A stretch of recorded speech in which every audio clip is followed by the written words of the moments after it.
భారతదేశంలో ఏ రాష్ట్రంలో కూడా డిఎల్ పెండింగ్లో లేవు. ఒక ప్రజాపాలనలోనే పెండింగ్.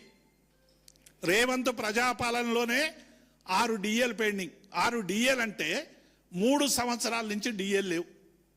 ఒక్కొక్క ఉద్యోగి 10,000 నుంచి 20,000 వరకు నష్టపోతా ఉన్నాడు. ఇవాళ యుద్ధం కారణంగా ధరలు పెరిగినాయి, నిత్యావసర వస్తువుల ధరలు పెరిగినాయి.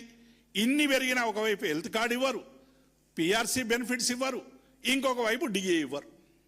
మరి ఏంది అసలు ఉద్యోగుల పట్ల మీ వైఖరి ఏంది అనేటువంటి విషయాన్ని ఇలా చాలా స్పష్టంగా చెప్తుంది. ఇక పిఆర్సీ అయితే అటు కూడా బంద్ చేసారు, ఊసే లేదు పిఆర్సీది. రాష్ట్ర చరిత్రలో, ఉమ్మడి రాష్ట్ర ఆంధ్రప్రదేశ్ చరిత్రలో కూడా, తెలంగాణ చరిత్రలో కూడా 3 సంవత్సరాలు పిఆర్సీ రిపోర్ట్ రాకుండా ఉన్నది చరిత్ర రేవంత్ రెడ్డి ప్రభుత్వంలో దక్కింది అనేటువంటి విషయాన్ని మేము గుర్తు చేస్తా ఉన్నాం. పిఆర్సీ ఉండేదే 5 ఏళ్లకు గడువు.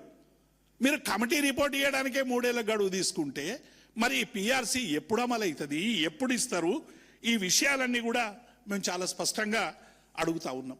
రెండవది, సిపిఎస్ ఉద్యోగులకు సంబంధించిన మీరు హామీ ఇచ్చారు. సిపిఎస్ కనీసం సిపిఎస్ ఉద్యోగులు సభ పెట్టుకుంటామంటే పోలీసుల పర్మిషన్ లేదు. ఇలా తెలంగాణ ఎట్లయిపోయిందంటే ఒక మినీ ఎమర్జెన్సీగా మారిపోయింది. సంగ్రామ సభ పెడితే బీఆర్ఎస్ పక్షాన నిరుద్యోగ సంగ్రామ సభ పెడితే అనుమతి ఇవ్వరు, కోర్టుకు పోయి తెచ్చుకోవాలి. ఇందిరా పార్క్ దగ్గర సభ పెడితే కోర్టుకు పోయి తెచ్చుకోవాలి. ఈ ఉద్యోగుల సభ పెడతాము ఎల్బీ స్టేడియంలాని వాళ్ళు సిపిఎస్ ఉద్యోగులు తిరిగితే మీరు పర్మిషన్ ఇవ్వరా? ఏమైనా దేశద్రోహుల సిపిఎస్ ఉద్యోగులు? 70-80 వేల మంది కానిస్టేబుళ్ళు ఇవాళ శాంతి భద్రతలు నిర్వహిస్తున్నటువంటి వాళ్ళే ఇవాళ సిపిఎస్ మెంబర్లుగా ఉన్నారనేటువంటి విషయం రాష్ట్ర ప్రభుత్వం గుర్తుంచుకోవాలి.